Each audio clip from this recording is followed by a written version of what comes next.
Yo, what is up, YouTube? Coming at you with another gameplay commentary. This is going to be TFT. This is my second time recording this. I recorded this for 40 minutes with a muted mic the first time around, and I'm looking over towards the side. That mic is moving, so I better not get bamboozled. This is going to be an Anima Squad vertical composition gameplay. Now, you may be wondering, what is a vertical composition? Well, that's when you go for something that is strictly within the traits of your composition, and you usually want to go, say you're going laser corps, you're going to go 6 laser corps. Say you're going to go duelists, you're going for 6 to 8 duelists. This game, we are going to be going for 7 Anima Squad. Now, of course, I don't know what I'm going once the game starts. You always want to flex. That's extremely important. I start off with a defensive item, which is the belt. I see that I get a tier, and I get 2 Gallios. So there's a couple of things here to consider. Do I go for a redemption? That's definitely an option. I can also think, okay, maybe I go for a Shojin. If I was to go redemption, it could be good on Wukong. I could eventually swap those items over to set and kind of go from there. But the big key is to play around your augments, play around the items that you're going to be given. And here I end up getting a glove and I get a ribbon. So this gives me a little bit of an idea of what I want to go. I see Gangplank as well. Maybe could have bought the Poppy because that's going to give me defender odds as well. Wukong ends up coming back, and now I have decisions to make. So Gangplank doesn't really fit in here. And I am a firm believer that you are going to get better odds for what you're looking for if you apply those units inside of your round before the augment comes out. I think that's how the RNG ends up working in this game. I think a lot of the other top players will tell you the same. I have a Rel there as well if I want to end up buying this Rel. Definitely an option for me. I find the Alistar here, which is also a mascot, so I can consider going mascot at level 4. So we'll see what we end up getting here. And Anima Squad crest does pop up. So this gives me an idea of where I kind of want to take my composition. Electrocharge 2, it's solid. Preparation 2, it's solid as well. But with this ribbon here, that's going to give me Anima Squad very early, and I can start to snowball on my fame stacks, and each fame stack is going to continue to give you health. So for every time an Anima Squad unit ends up killing an enemy unit, you're going to continue to get more HP. I see a couple other ribbons on the board, possible some Anima Squads in terms of what other people are considering going, but I don't see anyone take the crest. I'm going to slam it. Now I can immediately fit in my 3 Anima Squad and start getting these fame stacks open. So I'm going to hold on to this Alistar just in case I want to use him a little bit later, again getting mascot odds. I'm going to put the Anima Squad on top of where Galio is going to be, and I don't want to slam a redemption yet. That tier is going to go on to Misfortune. I have now fully committed to going a Anima Squad vertical composition. Again, with this Anima Squad on top of Galio, we definitely want to go for 7 Anima Squad, and the best units to go when you end up having 7 Anima Squad is you're going to put that on Zoe or you're going to put it on Echo, depending on which unit you end up hitting level 2 first. So we get an opportunity to get these stacks very early. Again, I'm going to get continued stacks that are going to raise my HP, and then I can also consider what I want to do with these items, but I don't want to waste that tier. That's huge. I want to win that round and secure it 100%. So I use the tier on top of the Wukong, and I find a Vayne very early, which is going to be stronger than Silas. So this is big because then I have the opportunity, if I find Jinx, to have 5 Anima Squad in at level 5, and every single unit will be getting stacks based on the kills that they receive, which helps me snowball even more. All of these things are very key for the long term of the game, right? And you want to continue to make sure that you are focusing on what your itemization is going to be. The itemization for this composition is very important. Just to go over what some of the items that you're looking for would be. You're going to be wanting a Shojin on Misfortune 100%. That's going to be best in slot. Hextech's really good on her as well. Vayne is going to want to get items in terms of what Vayne's itemization would be. She's really good with Runons, Giant Slayer, Last Whisper, etc. All of those items are going to really pay dividends in the long run. This guy said that he whiffed his tome. I was going to recommend and ask him if he actually kept his tome on the bench for 1 turn. Again, once you have the game kind of comprehend what you want to go, it typically gives you better odds on that, so that helps you going forward. I find a jinx here on this next round, and that's very important because I could level up here and have 5 Anima Squad immediately, which is huge. And another key thing about Jinx is she's a great item holder for Miss Fortune because they have similar ability powers in terms of what they could do, right? So the Shojin's going to work out really well. Every item that works well on MF is going to work well on Jinx. It's an opportunity for me to level up here and put in my 5 Anima Squad. Even though I'm not going to be super strong, it's still going to help me get my stacks up, and that's the main key. It's going to also help me save HP. Like, I won't be able to beat this guy with his phony frontline. Phony frontline is extremely strong early on. It's almost like having 7 units on the board with 2 of them not being able to move. So I'm still really happy with this spot. You can see each Anima Squad gets 30% ability power and attack damage, plus the stacks that they get increase their HP. So that's extremely important. You don't get stacks off the phony frontline, unfortunately. That would be amazing. But either way, I'm conserving HP by spending my gold right there. And most importantly, I'm getting my stacks. I'm already at 8 stacks going into the carousel. So I'm pretty stoked about this spot. The most important thing for me, again, is my itemization. So I'm looking at a potential Sunfire cape here. I think that's going to help me snowball a little bit. I could use that sword on Renekton, but it is on a 1 cost, and I need to think about hitting my early econ here. So I like to go with the Alistar with the chain vest instead of going for that Shojin. I don't think it's going to be that hard to find one sword this early into the game. We have a high probability of hitting that sword, especially when we're not really snowballing at a really high level. We should continue to be in the middle of the pack or the bottom of the pack in terms of getting our picks. So it's really about getting on over to 10 gold and making sure that I have an opportunity to continue to get that econ coming in from my passive gold. And I am able to find a Nasus here too, which is really important because then that's going to give me mascot. It gives me a better opportunity to not have to worry about rolling at level 5 or level 6. I can continue to econ as much as possible, continue to get an opportunity to find as many Anima Squad legends as possible too, because remember, vertical composition, we are going all Anima Squad legends. The final one that I'm missing right here is Miss Fortune. She's the hardest one to find. Hopefully we'll be able to find her a little bit later on, level 6, level 7. Also, maybe we can find the Miss Fortune augments that are going to be really useful for us because that's going to help us hit Miss Fortune 2 a little bit faster, and she ends up being the carry throughout all of this. So I'm okay with having defensive items early on, and I'm also okay with not having to slam too many items on the Jinx just in case I do hit Jinx too early.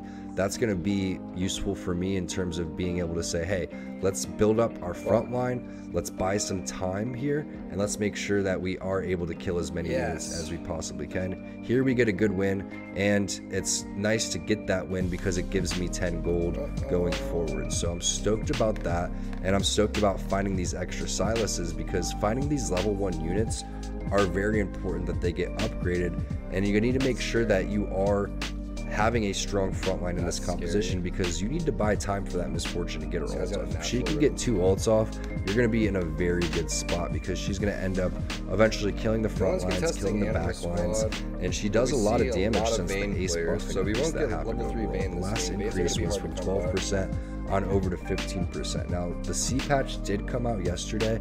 I'm not sure if there are changes on the actual ace damage that ended up happening. I'll have to go back and look, but I believe Anima Squad was untouched and it still makes this composition extremely viable. A couple other vertical compositions while this fight ends up taking place that are very viable. Laser Corpse is still a very strong vertical composition to end up going. I still like going Star Guardians. I think that Talia is very underutilized. And those are really the 3 that kind of come to mind. Vertical Duelist is fairly easy to run, especially if you get early Duelists.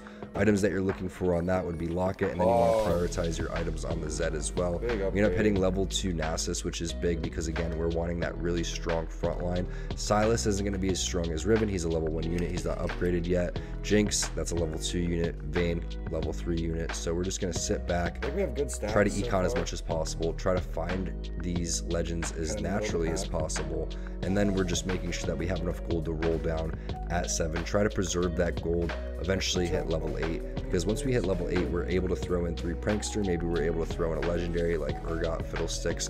Those would be the best for me at this point. So in terms of what we get for our items right here, again, we're fully committed. We get some gold coming in from Nyla that helps us preserve our econ.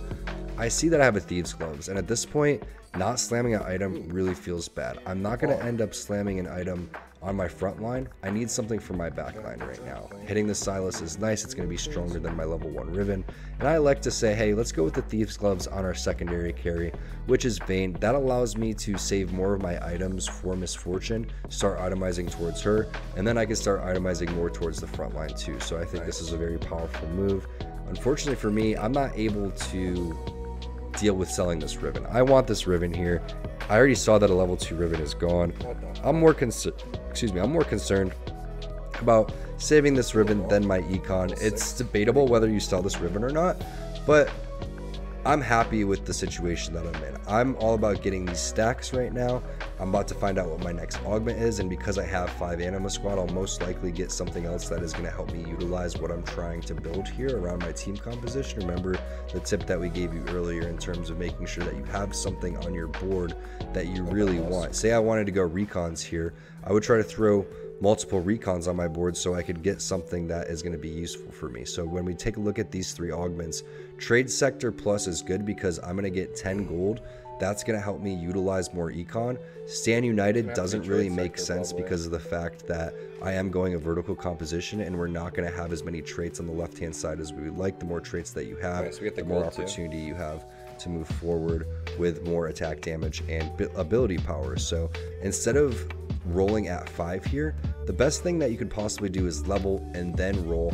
I see an opportunity to pick up this Kaisa, and I think that Kaisa could end up being stronger than Riven here because that's going to give me recons, and it also makes me think that instead of putting the itemization on Jinx, which we were talking about earlier, Kaisa can do a good job of holding these items. It's very similar again with the Shojin. That's going to help her continue to get more ults, which gives her more attack speed going forward. I just don't want to end up slamming a full item here because I need that tier so badly. So I'm okay with sacrificing a few rounds. Look for this Misfortune now that we have Trade Sector. That's going to be big for me. I'll have more opportunities to find her. She is the glue of this entire composition. Without Misfortune, you're just not going to do enough damage. So it's really important to make sure that you do make your gold, try to hit your gold econ and go for that Misfortune a little bit down the road.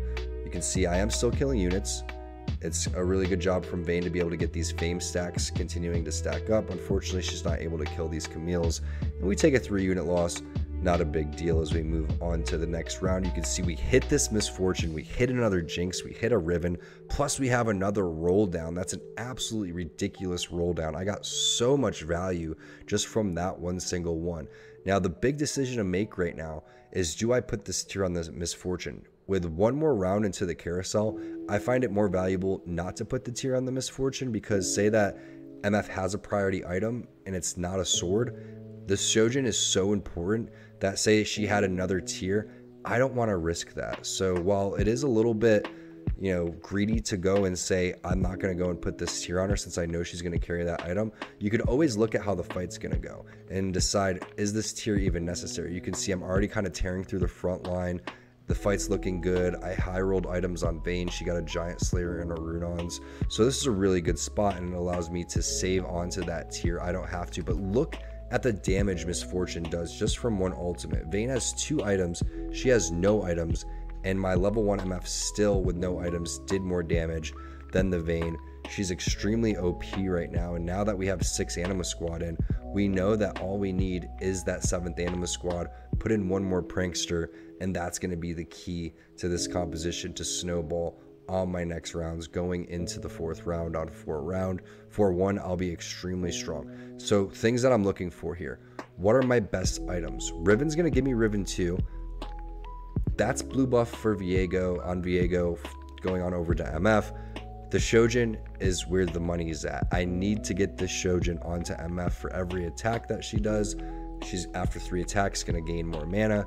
Once she gets that mana, she starts ripping people apart. Big upgrades right there. Kind of high rolling at this point, right? But that's what Trade Sector is about. You get that opportunity to roll down. We're high rolling our items on the Vayne. We hit the Misfortune extremely early. We're about to throw Riven in for when we hit level 7 so we could have 7 Anima Squad. And it's debatable in terms of, do I need to level up right here? I don't think so. Still a lot of time. And the more that I conserve my money right now, the more likely I am to go level 8, go level 9, etc. And I'm going to hit misfortune on these augments 1000% unless they don't give us a hero augment, because I have my reroll. So if I don't see misfortune there with her in other Anima squads, there's no doubt in my mind that I'm going to get it. So basically all I need is one more misfortune and this game is going to snowball out of control. I like to buy the Cho'Gath because I'm looking for more 3-cost units, which would be Vayne, which would be Riven, and that's going to help me get more odds by taking them out of the pool. But at this point, we are in such a good spot because we hit that misfortune, because we have the itemization that we need. And this is what the beauty is between going these vertical compositions. You can kind of sit back and let the game play out. You don't have to, you know, really think too much with these vertical compositions. Just hover over the trait over towards the side. It's going to tell you who you need. So I love vertical compositions for that fact, but I also love it for newer players that are trying to understand what are my favorite traits to run. Do I like running recons? Do I like running duelists that you're seeing? Am I a big underground fan like my buddy Alex, who just runs undergrounds every single game? Do I like spell slingers? You know, what's my vibe in terms of what's the strongest? Now, we know that mech is extremely strong right now. If you are looking and are interested in how to run mechs, you can check out my previous gameplay commentary on set. There's a handful of different ways to run the mechs. You can see that Misfortune's very strong with mechs. Samira is very strong with mechs. Getting those legendaries are very strong as well. But nothing is more simple than running a vertical composition, because all you need to do is go for those specific units. And again, you have to play around what your early game is. If you just say, I'm going to force Anima squads, it doesn't work like that. You can't force compositions and expect to be successful. You have to be flexible along the way. So I have 2 Zoes. This is a great spot to be in. Wolves are about to go down. We're going to get more items, which is going to help us decide what we want to do with our itemization and who we're going to put our items on. Now, this vest is a little, I mean, having an extra vest doesn't really do much for me. There's not much that I can do. MF doesn't carry any vest items, unfortunately, but we do get a decent amount of items here. A spark is going to be good. That's going to help shred the magic resist from the opposite players. We have a sword as well, so we could end up going Giant Slayer. We have another belt as well. That could just be another Sunfire cape if we wanted to go and do so. And here's some roll downs that are very important. You want to roll down to maybe 30, 20 gold here. I think going past that is kind of a grief because my board is already fairly strong. And because I hit this leveled up Zoe, I'm understanding that it's time to just put Zoe in, put Riven in. That's my 7 Anima squad, and that helps me with my prankster frontline. We start to put Jinx up over towards the front because she's going to back off once she hits, I think it's 50 or 40% HP. And it's an opportunity to put more items on the Zoe because you have to pretend that this is Echo at a certain point. If I hit Echo, it's definitely going to be stronger. And I know going into this next round, I'm going to get another augment, so I'm not really interested in slamming any major items yet because I'm already fairly strong. Look at the upgraded board that I have. I have this Misfortune, which is going to be really strong. Vayne's really strong as well, even though she's not hitting the itemization that we're really looking for. And because I can't hit 40 gold, I'm going to hold on to the Zoe, Riven, and the Jinx just for now because there's an opportunity to continue to skyrocket and snowball here if I do end up just hit another Misfortune in the shop. That's going to give me level 2 Misfortune immediately. Bunny Mercenary is very strong. If you didn't read that, it gives you a larger cone and it gives you a 250 shield when you ult. Now that was nerfed recently yesterday by 50 HP. Is it a major nerf? Not really. I still think that the larger cone is the most important thing about that. And we still have items that we could put towards Misfortune, which are going to be very strong for me. We could go IE, we could go Hextech Gunblade, we could go even Giant Slayers. So the main thing is, what do I do with this belt and this chain vest? Do I commit to another Sunfire cape? Because 2 Sunfire capes, it doesn't really make sense. Realistically, it's not going to be as strong as some other items that I could get. Even a Warmogs would be really good here. I could end up going a Shroud for some of these AP compositions, and I could put the Shroud to try to stop this LeBlanc from going nutty, because it looks like this player is going for level 3 LeBlanc. But being able to hit at 4-2 your carry with a priority item plus your high rolling items on your Vayne, I mean Warmogs IE, I'll take that any day of the week as we see another win here with more stacks being pumped up. Now keep in mind, all 7 legends on my board, all 7 units are Anima Squad units. So if I'm wiping, that's an extra 35 HP every single round for my team. Absolutely ridiculous. It's going to continue to make me just hit, boys. Fiddlesticks, this game is now at this point a high roll game because Fiddlesticks, you have a 1% chance of hitting a legendary. I hit back-to-back legendaries here. A couple options. I mean, the Nunu could go in, right? That's going to give me mascot. Is it stronger than Fiddlesticks? I don't think so. I've seen Nunus single-handedly carry a game sometimes. I mean, a level 1 Nunu took me out when I had a really strong board the other day. And the level 1 Nunu did like 5,500 damage every single fight. He was just unkillable for some reason. I don't know what it was.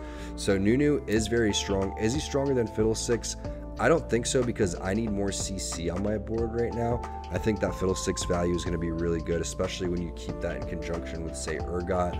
But ideally, we're looking for a couple of upgraded units here, and those units would be an Echo. If we could find an upgraded Fiddlesticks, bro, these that'll Lucky be big. Gloves items are going and nutty. We do win another round, continuing to get and more I got stacks. A this guy was actually 8, so that's going to give me 40 stacks. So shout out to that guy for helping me get more HP overall. And again, I'm literally getting like Lucky Lucky Gloves. Gloves. Other players are starting to get low on HP. We're still sitting at 74. Ever since we hit this MF2, we've been absolutely thuming. So this is really key here to figure out what I want. You can see me kind of circling, talking to my chat because this was streamed live on my Twitch.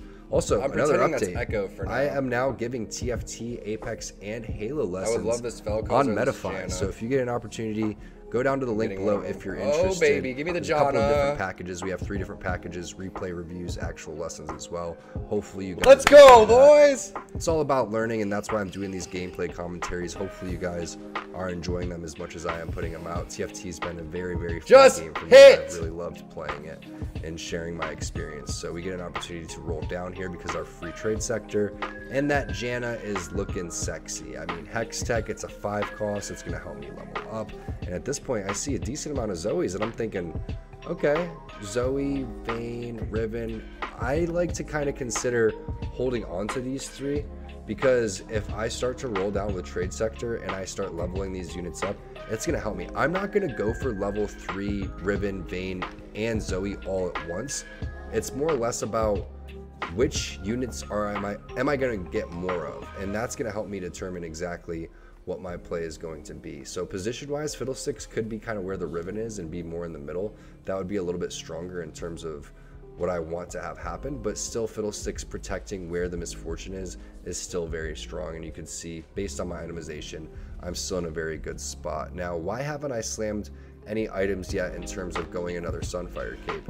And if you're thinking that, it's because I already have one, and I'm thinking about what my next MF item would be and what else I could do with this vest. As we roll down, we see 2 more Zoes, and that helps me in terms of where my thought process is going to be.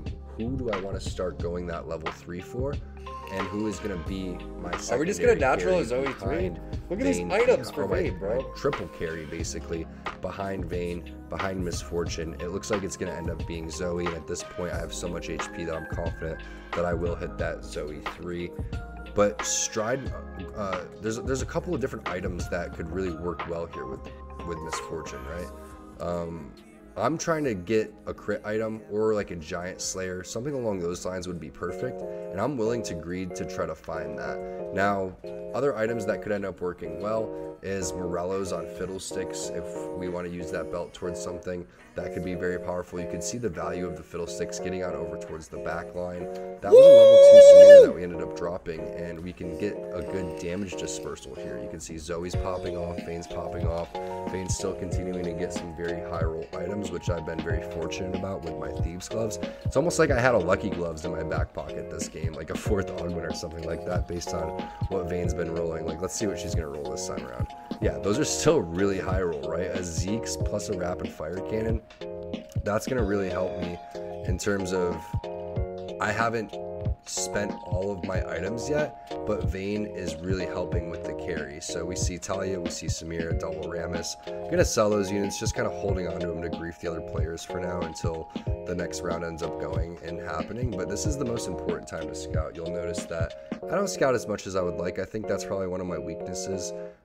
Especially when you go this type of composition, it should be fairly easy to, do what you need to do. But I didn't see where Miss Fortune's standing. You could see another orb, and I was like, oh crap. Fortunately for me, I mean, it's just gold, but I would have been a little upset if I ended up selecting something that I could have had. But either way, it's still probably going to be Giant Slayer here no matter what, because you can see my items. I have a bow, and what else could really go with that bow? Nothing besides a sword. So that gives me the idea that I'm going to help shred through these sets, through these tanks, and who's going to be my other carry for this Sunfire Cape. Now, most importantly, I need to spread these Sunfire Capes out. It's not useful having them directly next to each other. I roll a Chalice and a Death Cap on my Vayne. Not really ideal items for Vayne, but that helps buff my Misfortune. The problem here is everybody on my team is stacked next to each other, and that is a dream for an Aurelian Soul. You can see how fast I end up dying because I am clumped together, so that Chalice almost ends up biting me in the back, and Vayne with those items really doesn't do any damage. I'm still holding on top of this Riven.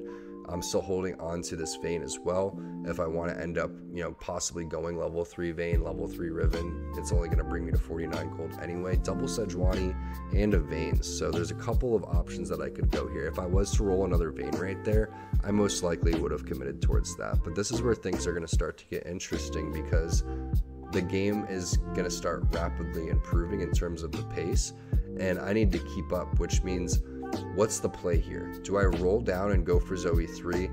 The best thing that you can do with this amount of HP, if you have to sacrifice some rounds, you have to sacrifice some rounds. At this point, getting on over to level 9 before anybody else is going to give me extreme value. In terms of this fight, I'm not in the best position here. Cho'Gath is going to be able to mana reave my Misfortune, which isn't ideal, and I end up getting stunned. And the best thing that happened in this fight was Misfortune ends up ulting right when the Urgot wave goes down, plus my Vayne items are very high rolls, so this ends up working out for me.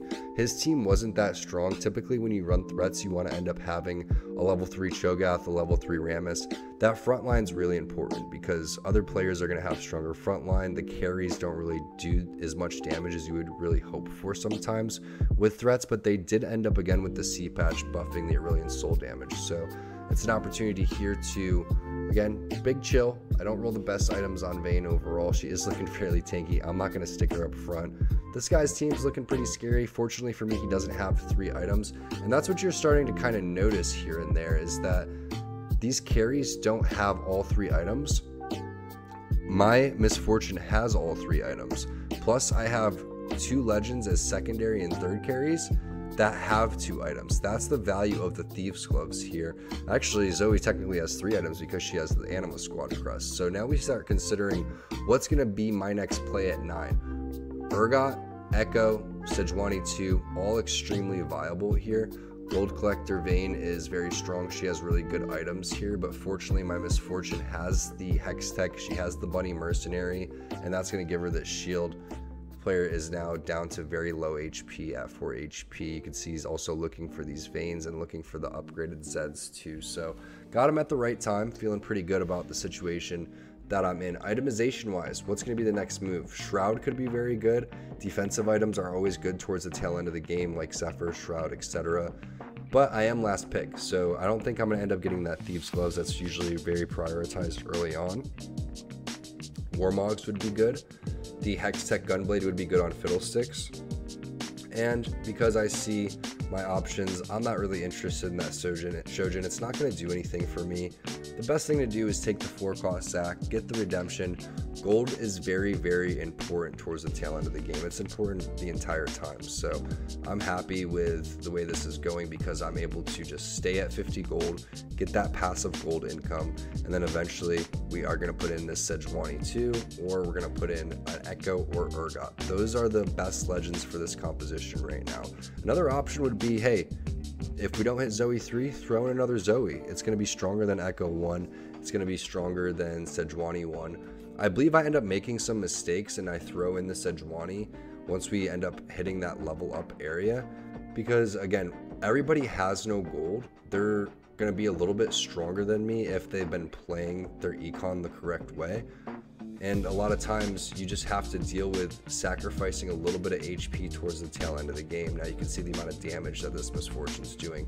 Right here, the Urgot knockup ends up winning this round for him, because if I don't get knocked up, I'm able to get this ult off a little bit earlier, and I should have been able to kill the Samira, but she ends up doing the most damage to me, as well as this Aphelios. So this guy's team is a little bit scary. He also has good augments, so I'm a little bit worried that, you know, if I don't hit this level 9 very soon, and if I don't get some upgraded units, that things may end up going south. But again, I have so much gold here and a decent amount of HP as the rest of the lobby's bleeding out. I still feel fairly confident about the way that things are going, so I can just level up here, roll down a little bit, figure out what I want to add in. Can I hit this level 3 Zoe? That's going to be very important for me going forward. I end up seeing one more Zoe as well. I know that I'm not going to end up going for Misfortune, so I just back off. Now here is a minor mistake. We just talked about how Zoe 2 is going to be stronger than Sejuani. Or that's probably stronger. I make the mistake of not throwing in the Zoe and thinking, all right, well, I need more CC, so I'm going to just throw in the Sejuani. If you pay attention to Sejuani, she dies right before she gets her ult off, so it ends up being useless compared to getting Prankster in, and this may end up costing me this round, which at this point it kind of looks like it does, because the Samira is starting to pump and get towards over my back line, and Misfortune doesn't look like she has the damage, but she does actually, so I do win this round and I'm not punished for that mistake. Very fortunate turn of events right there. It also helps me buy this Urgot, so that fight was just a little bit too close for me. Fortunately, sometimes when you are this strong, you can afford to make very minor mistakes like that. But if the room for error at the top is very short, and sometimes you cannot afford to make those mistakes. Now I see that the Sejuani didn't ult, and I add 3 Prankster in, and 3 Prankster gives you good value because of the fact that you get stunned once you start shooting and you kill the phony front line that the Prankster ends up dropping. So I'm pretty stoked that I end up finding Echo, but at the same time, I should probably consider putting this Urgot in instead of the Echo, because Urgot 1 is going to be stronger than Echo 1, even though it gives me 3 Prankster, because I have the opportunity to farm some gold, and I'm at level 9, so the possibility of hitting Urgot 2 is fairly high. So those are some things to consider. Misfortune's still on the bench. I don't think that I'm going to go for Misfortune 3 here, so it's most likely going to be a sell. But why sell when I'm already sitting at 11 gold? That just gives me 15 gold overall. So here's another opportunity to get a free roll down. I see Echo, and that kind of baits me in a little bit to say we are going to go for Echo 2. And I roll my gold down thinking I will find it, and unfortunately for me, it doesn't look like I end up hitting here, but I do find another Zoe. So now I'm 1 Zoe away from Zoe 3. Not the best Vayne items in the world. This guy's ASOL team still looks fairly strong in the back line with Set, but getting that death cap on top of Fiddlesticks, we were looking at the itemization right there. It's definitely good to get more damage at the front line, because we do have a decent front line already, right? So getting this legendary unit with damage gives me another carry on the board, because I already have Pranksters in, I already have, you know, Fiddlesticks in. Unfortunately for me, this is my toughest opponent right now. He's level 9. I am still scaling, which is really nice, because every unit I kill, again, those Anima Squad stacks are continuing to rise up. I have an opportunity to level up this Echo. I have an opportunity to put Urgot in. I find Urgot, and 2 of them are on the board right now. So I have a decision to make. With the Zoe 3 showing, am I going to sell 2 Urgots? Definitely not. Urgot's just too strong in this meta. Zoe 3 is absolutely huge. And then I come to my senses and realize Urgot is going to help me with the CC that my team lacks. And there's only a couple Urgots missing, so being at level 9, I have a high probability of hitting Urgot 2, which is going to help me snowball just a little bit more. Now, some positioning things that I could have improved on here. Always want to consider trying to find where the carries are. That's why I set the Urgot over towards the side. I wasn't able to locate where the Samira was, and I need to avoid where the Samira is, because you're going to see here she'll walk up and start shooting my Misfortune. That's the worst thing that could have happened for me. Urgot needs to be more central so he can knock up the mech, because we want to try to get that mech out of there, and I end up getting punished for that positioning. But you can see we're down to the final 3, so it's a good opportunity for me to learn from my mistakes and try to figure out how I can best position against certain compositions. And a lot of positioning ends up being kind of based on what team composition you're going against, right? Where they end up positioning. And you can see I end up rolling a locket right here. That's going to be big for me because that buys more time for my backline to kind of stay alive. It's just a matter of where do I want to position this and will I get value out of it. It's best to have Urgot over towards the center. You can see this guy has a level 2 Fiddlesticks, which is pretty big. This has been my main opponent because the Mana Zane on top of the stuns that are continuing to happen for the A-Soul are really hard to deal with. It's a really good Fiddle ult. They're all clumped over towards the side. Because Fiddle ulted before my Misfortune ulted, it really helped me overall. And you can see the value that I got right there from getting these stacks and the Hex Tech value as well. Unfortunately, I don't win this round, but I still have more HP to work with. This player ends up getting eliminated Zephyr for the Mac, and I get a Zephyr off of the carousel, which is huge for me because now I can elect to Zephyr where the set is, or I can cheese and go with Samira. The safest bet with the Zephyr is to try to get the mech out of there. So the best thing that I can do is move my Zoe last second, so he thinks that, okay, if I just keep my mech here in the center, this Zoe's been located in the middle the entire time. Why would I end up doing that? I end up selling my Janna because there's no reason to go Janna here. And with it being the last round, it kind of makes sense to continue to roll too, but I need to think about my positioning on where I'm going to be.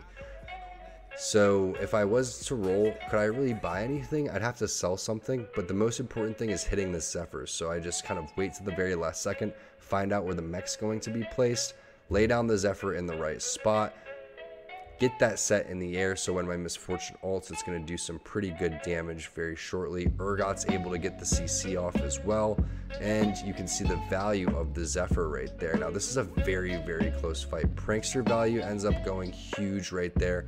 Hex Tech value out of this world. She completely full healed right there, and you can see she's continuing to heal, and because of that Hex Tech, I end up living throughout all of that situation. So you got to give credit where credit's due in terms of the value that holds, because they increased from 20 to 25% in the B patch, and that's a big percentage overall. Plus that Giant Slayer, these are arguably best in slot items for Misfortune, because sometimes they end up, as we see, this move actually is very big, so I'm going to explain that too. I end up selling my Fiddlesticks, or excuse me, I am selling my Vayne for Fiddlesticks, and I have an opportunity to rebuy the Vayne here. Plus I can move the Thief's Gloves on over towards Urgot, and my Zephyr still hits. Fortunately, he kept the set in the same spot. I don't think he was concerned about the set. I think he was more concerned about positioning for himself too, because it didn't really matter that the set got Zephyr'd last time. It really mattered this time, especially with the level 2 Fiddlesticks, especially with Urgot holding the Vayne items now, which is going to be stronger, and that is GG. A lot of different layers to that game. Hopefully you guys learned something. Again, we're offering lessons for TFT Apex and Halo Infinite on Metafy. The link's going to be down below. Hopefully you guys enjoyed this as well. If you did, like, comment, subscribe. Much love, y'all. We'll see you for the next one. I'm out. Take care. Have a good day.